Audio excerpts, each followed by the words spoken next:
దేవునికి స్తోత్రం కలుగును గాక. వాక్య భాగాన్ని ధ్యానం చేసుకుందాం. రహస్య స్థలమందు చూచుచున్న దేవుడు నీకు ప్రతిఫలం అనుగ్రహించును. దేవుడట రహస్యముగా చూస్తున్నాడంట నిన్ను. అంటే అర్థం ఏమిటంటే, నువ్వు పడుతున్న లోపల బాధని ఆయన గమనిస్తున్నాడు. బహిరంగంగా చూసే మనుషులు ఉంటారు, కానీ దేవుడు అంట రహస్యముగా నీ అంతరంగంలో ఉన్న బాధను చూస్తున్నాడంట దేవుడు.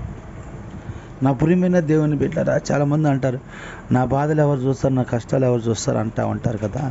కానీ యేసయ్య అంటాడు, నేను రహస్యంగా చూస్తున్నాను.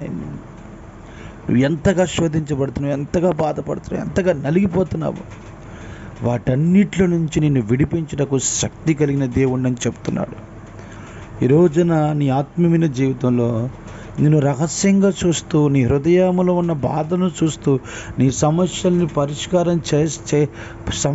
పరిష్కారం చేయబోతున్న దేవుడు నీకు ఉన్నాడని నువ్వు నమ్మగలిగితే రహస్యమైన ప్రతిఫలాలు, రహస్యమైన ఆశీర్వాదాలు, రహస్యమైన కార్యములు నువ్వు చూస్తావు.